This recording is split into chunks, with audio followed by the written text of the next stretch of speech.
Picture this. You're having a delicious lunch with your best friend. It's wonderful. You laughed, you gossiped, you talked about your life issues, you caught up after God knows how long. You think out loud, we should do this more often. Thankfully, this time you picked a nice spot because last time it wasn't so good. Your friend paid last time, so this time you pick up the bill. When you open your wallet, you notice that you have no cash. Thankfully, you have a credit card.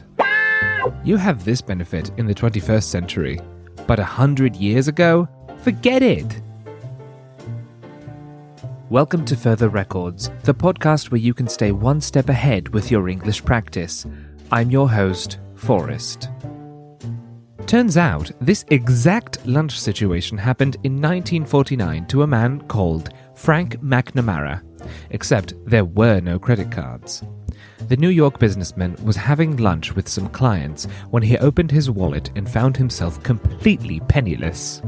With great shame, he had to call his wife to cover for him, which made him quite embarrassed. That's when he came up with an idea that would change the entire world as we know it. The credit card for restaurants. Well, Rome wasn't built in a day, you know.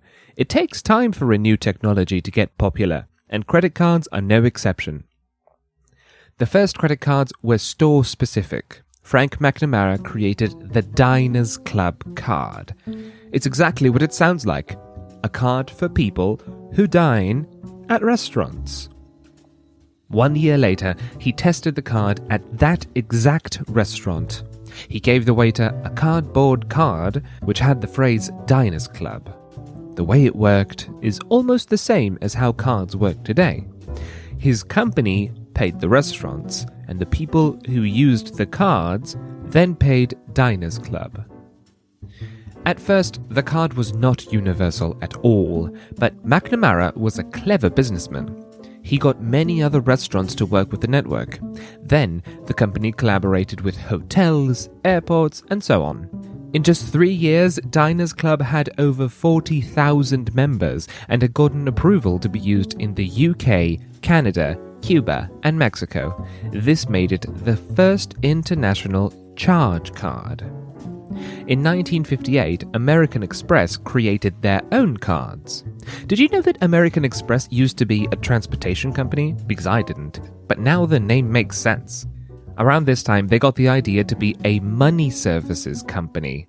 First, it was money orders, then travelers' checks. This was the safest way for people to transport large amounts of money. In 1958, American Express created their first card. Later, that same year, the Bank of America created Bank AmeriCard. I know, super creative name.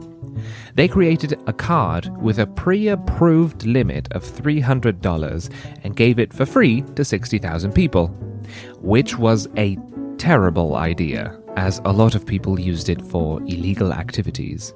But the idea was good, and many years later, Bank AmeriCard would change its name to Visa. Why Visa? Because the name is easy to pronounce in multiple languages. Until that point, the cards were used worldwide and had different names and logos everywhere. With the name change, they began to be more easily recognized, and to be honest, who doesn't know Visa? Bank AmeriCard was hugely successful, and a group of Californian banks noticed it. In 1966, they created the Interbank Card Association. This was the first card accepted by multiple banks instead of just one bank. The Intercard was the second most popular credit card at the time, and is still the second most popular today. You may recognize it by its new name, MasterCard. Since then, credit cards have remained mostly the same. Most of the changes were in technology and security, but the concept remained the same, and the use of credit cards is almost universal now. Who would have thought that a simple card could change the entire world in just a few years? It all started with one lunch and one lost wallet.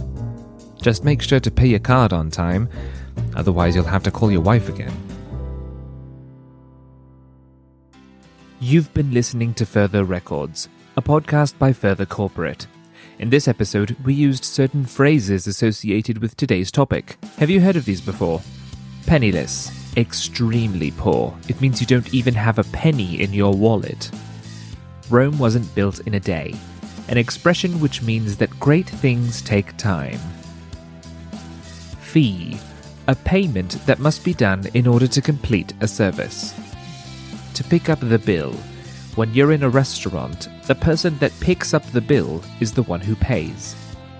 To cover for him. When you cover for someone, it means you get them out of trouble. Traveler's check. A type of check which can be accepted in many countries and can be replaced if stolen. If you would like to continue boosting your English journey, you can see more of our episodes on Spotify, Apple Podcasts, YouTube Music, or wherever you get your podcasts.